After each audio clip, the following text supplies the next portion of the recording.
Dewan Kehormatan Penyelenggara Pemilu memutuskan untuk memberhentikan Hasyim Asyari dari jabatannya sebagai Ketua Komisi Pemilihan Umum (KPU) pada Rabu, 3 Juli 2024.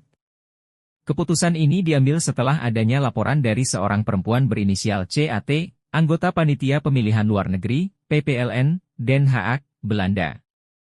Ketua DKPP, Hedi Lukito, memimpin sidang pengucapan putusan di Gedung DKPP, Jakarta. Hedi Lukito menyatakan bahwa Hasyim Asyari terbukti melanggar kode etik dan pedoman perilaku penyelenggara pemilu. Pengaduan pengadu dikabulkan seluruhnya, ujar Hedi.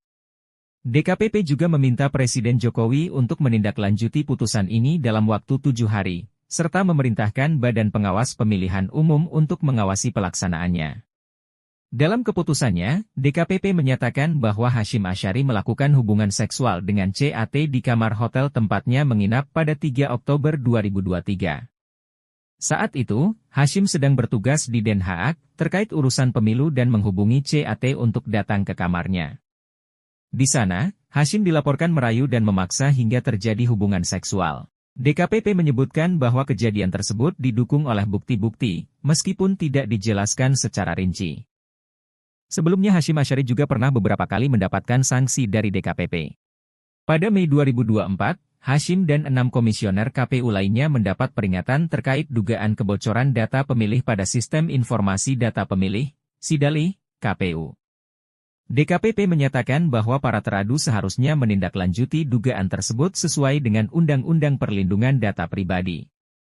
Sebulan sebelumnya, Hasyim mendapat sanksi peringatan keras terakhir karena terbukti melakukan perjalanan pribadi bersama Ketua Umum Partai Republik I, Hasna Eni, yang dikenal sebagai wanita emas. Perjalanan ini dilakukan di luar tugas kedinasan, yang berpotensi menimbulkan konflik kepentingan.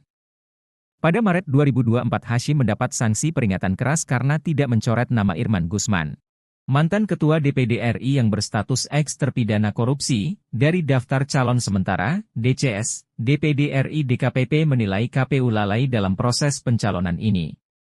Awal Februari 2024, Hasyim juga dijatuhi sanksi peringatan keras terakhir terkait proses pendaftaran Gibran Rakabuming Raka sebagai calon wakil presiden tanpa mengubah syarat usia minimum Capres-Cawapres sesuai dengan putusan Mahkamah Konstitusi, MK. KPU dinilai lambat dalam berkonsultasi dengan DPR dan pemerintah mengenai revisi peraturan KPU setelah adanya putusan MK. Akhir 2023, DKPP memberikan sanksi peringatan keras kepada Hasyim karena tidak menindaklanjuti aturan jumlah keterwakilan caleg perempuan sesuai dengan keputusan Mahkamah Agung. KPU mengatur pembulatan ke bawah untuk perhitungan 30% keterwakilan perempuan, yang kemudian dibatalkan oleh MA. Pada Maret 2023 Hasyim juga disanksi karena pernyataannya yang mendukung sistem proporsional tertutup untuk pemilihan legislatif. Pernyataan ini dianggap partisan dan menciptakan kondisi tidak kondusif bagi pemilih. Meski Hasyim membantah mendukung sistem tersebut, DKPP tetap memberikan sanksi peringatan. Kasus-kasus ini menunjukkan bahwa Hasyim Asyari memiliki rekam jejak pelanggaran yang cukup panjang selama menjabat sebagai Ketua KPU, yang akhirnya berujung pada pemberhentian tetap dari jabatannya. Demikianlah akhir laporan dari kami. Kami mengucapkan terima kasih atas perhatian Anda, dan terus mengikuti saluran berita dari kami guna mendapatkan informasi terbaru dan analisis mendalam. Sampai bertemu lagi.